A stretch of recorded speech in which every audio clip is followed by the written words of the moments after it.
जिन्होंने 25 से 30 साल के बीच में ही अपनी जवानी बर्बाद कर ली। क्या करते क्या थे? इस मोबाइल की दुनिया में दाखिल होकर उन्हें ऐसा लगता है अब कोई नहीं देख रहा है, पोर्नोग्राफी करते रहो, बेहयाई की फिल्में देखते रहो, नंगी तस्वीरें देखते रहो।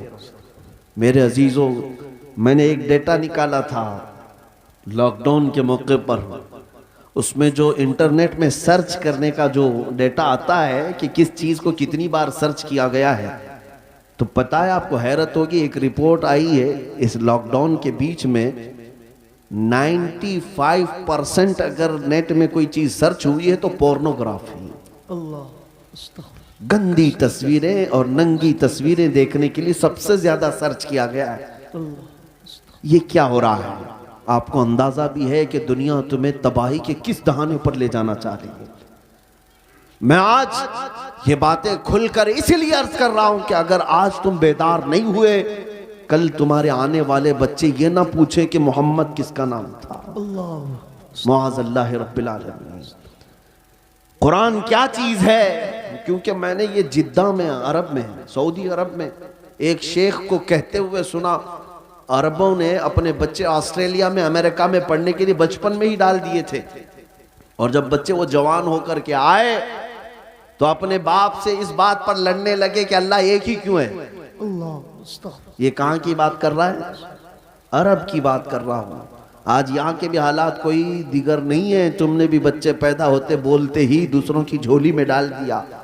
तुम ये चाहते हो कि मेरा बच्चा फर फर अंग्रेजी बोलने लगे तो बहुत बड़े कमाल का बच्चा है, बहुत पहुंचा हुआ बच्चा है। तुम्हें पता ही नहीं कि दुनिया अपने कदमों में गुलाम बनाने के लिए सारे हथियार लाकर रख चुकी है, लेकिन फिर भी मैं अपनी इस किश्ते वीरान से मायूस नहीं। इस दुनिया ने जो करना था सब कर लिया है। आपको पता है हर स्कूल में, एजुकेशन में सिलेबस बदल करके क्या क्या चीजें जहर के तौर पर डाली जा रही हैं, क्या क्या चीजें डाली जा रही हैं। मुसलमान बच्चों के ईमान कब के तबाह हो जाए। एक स्कूल के एक किताब मेरे पास लाई गई थी, काफी साल हो गए, जिसमें चौथी या पांचवी की या तीसरी की, उसमें इंग्लिश में एक पोएम थी जिसका मतलब ये होता था कि खुदा कभी कभार उतरता है, इंग्लिश में गॉड उतरता है और बीच पर नाचने वालियों को गौर से देखता है, कभी वाइन पीता है, नाउज़ बिल्लाहि मिन ज़ालिक। ये बचपन के उन दिमागों में अगर ये चीज जाए। मैं किताब तलाश करता रहा, मुझे नहीं मिली। किसी साहब ने कहा था कि कोई टीचर ये पढ़ा रही थी स्कूल में। अगर यही सारे मामलात रहे तो मेरे आका की वो हदीस भी सादिक आती, कुल्लु मौलूदिन यूलदु अलल फितरा व अबवाहु युहव्विदानिही औ युमज्जिसानिही औ युनस्सिरानिही। हर पैदा होने वाला बच्चा इस्लाम की फितरत में पैदा होता है, लेकिन उसके माँ बाप उसे यहूदी बना देते हैं, ईसाई बना देते हैं, या आग का पुजारी बना देते हैं। आज यही तो हालात है। तुम्हारे घर का बच्चा तो ईमान पर पैदा हुआ था, लेकिन तुमने किसी और की गोद में डालकर कब के उसे काफिर बना दिया। और नबी पाक सल्लल्लाहु ताला अलैहि वसल्लम ने यह भी फरमाया, क़यामत के करीब एक जमाना ऐसा आएगा तुम पर, सुबह तुम मोमिन रहोगे, शाम में काफिर हो जाओगे। रात को मोमिन सोओगे, सुबह काफिर उठोगे। मैं सोचता था ऐसा कैसे हो सकता है।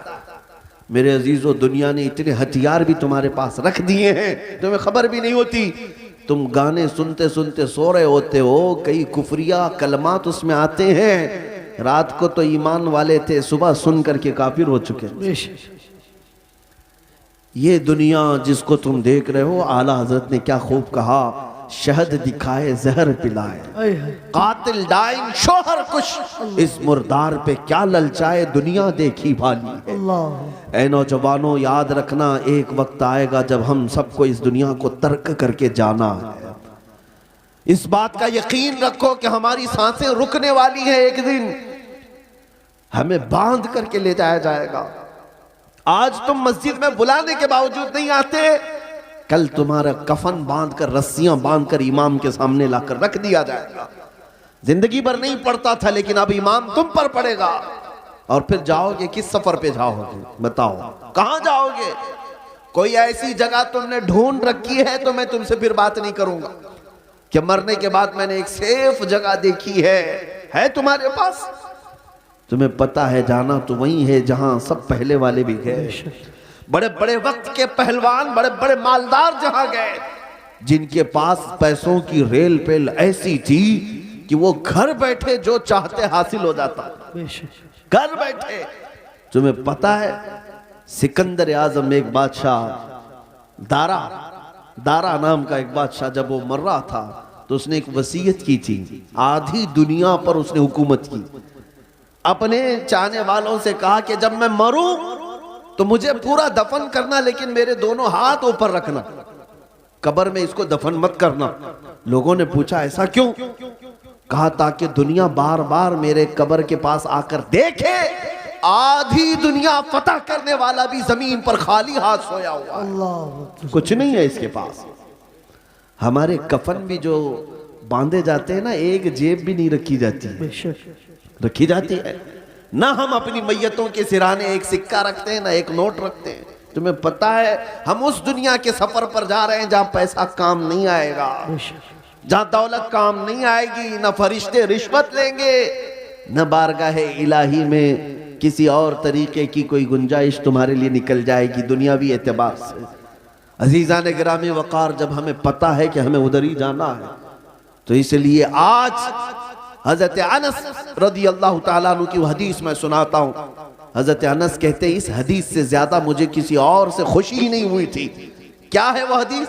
नबी पाक सल्लल्लाहु ताला अलैहि वसल्लम ने इरशाद फरमाया, अल मर्उ मा मन अहब, इंसान क़यामत के दिन उसी के साथ होगा जिससे दुनिया में मोहब्बत करता था। बेशक बेशक। हजरत अनस से पूछा गया इस हदीस से आपको इतनी खुशी क्यों है? हजरत अनस कहते हैं इसलिए कि मैं रसूलुल्लाह से मोहब्बत, सुभान अल्लाह, इसलिए कि मैं अबू बकर व उमर से मोहब्बत करता हूँ। मेरा यकीन है कल क़यामत के दिन इन्हीं के साथ रहूं। नारे तकबीर, आज नारे रिसालत। आज है नौजवानों, अगर तुम किसी और के फैन हो, किसी और के पैरोकार हो, किसी और के मुत्तबे हो, तो तुम्हारे लिए तुम्हारी जिंदगी मुबारक। तुम जिसके पीछे चलना चाहो, एक बात याद रखना, क़यामत के दिन उसी के साथ उठाए जाओगे, उसी के साथ उठाए जाओगे। और जहां तुम्हारा वो आका जा रहा होगा वहीं तुम्हें भी ले जाएगा। लेकिन अल्हम्दुलिल्लाह मुझे इस बात पर फख्र है। मैं अक्सर नौजवानों से कहता हूं कि एक काम करते हैं, तुम बार बार हमारे समझाने से आते नहीं, कभी तुम अखलाक रसूल को हल्के में ले लेते हो, सुन्नतों को हल्के में ले लेते हो, इस्लामी जिंदगी को ऐब समझने लग जाते हो। उन नौजवानों से मैं कहता हूं चलो ठीक है, मैं और तुम मिलकर एक काम करते हैं, मैं और तुम मिलकर एक काम करते हैं। तुम जिस फिल्मी एक्टर को या किसी हीरो को बहुत ज्यादा पसंद करते हो, उसे एक चिट्ठी लिख देना, उसे एक लेटर लिख देना कि मेरी जिंदगी खत्म हो जाएगी, मैं मर जाऊंगा, मुझे मेरे लोग कब्र में ले जाकर दफन करेंगे, तो आप जरा मुनकर नकीर से बचाने के लिए मेरे पास आ जाना। लिखोगे? नहीं। उससे लिख करके जाना और कहना सुबह शाम मैं तुम्हारी तरह से पहनता था, चलता था, खाता था, सब मैं तुम्हारी नकल करता था, जिंदगी भर मैं तुम्हारा फैन था, अब जा रहा हूं तो मदद के लिए कब्र में आ जाना। एक नौजवान से मैंने कहा तो हंसने लगा, कहा कि हज़रत ऐसी बात, क्या वो आ सकेंगे हमारी कब्र में? कहा तुझे नहीं मालूम, जब तुझे इतना मालूम है कि वो ना आएगा ना मदद करेगा, लेकिन मैं अपनी बात जरूर कहूंगा। तुझे मैंने चिट्ठी लिखने के लिए उसको कहा, मैं अपने नबी पाक को लिख कर जाता हूं, सुभान, या रसूल अल्लाह, मैं आपकी हर अदा पर अमल करने की कोशिश करता था, आपकी तरह खाने की कोशिश करता रहा, सुन्नतों पर अमल की कोशिश करता रहा। अब मैं जब दुनिया से जा रहा हूं तो ए रसूल मुख्तार सल्लल्लाहु ताला अलैहि वसल्लम आप तशरीफ ले आना। ऐ नौजवानों मुझे बताओ, क्या नबी पाक को अगर कोई दुनिया में ये बोल कर जाए तो अल्लाह के नबी कब्र में आएंगे कि नहीं आएंगे? बेशक। बल्कि हुजूर ताजुश शरिया ने लिख भी दिया, ये तो मैं मिसाल दे रहा था आपको। हुजूर ताजुश शरिया ने लिख भी दिया और अपने नबी से ये कह करके भी गए, या रसूल अल्लाह, मैं मरूं तो मेरे आका, ये मलाइका से कहना, मैं मरूं तो मेरे आका, ये मलाइका से कहना, इसे कोई मत जगाना, अभी आंख लग गई। सुभान, नारे तकबीर, नारे रिसालत, मसलके आला हजरत, बस्ती बस्ती करिया करिया, बस्ती बस्ती करिया करिया।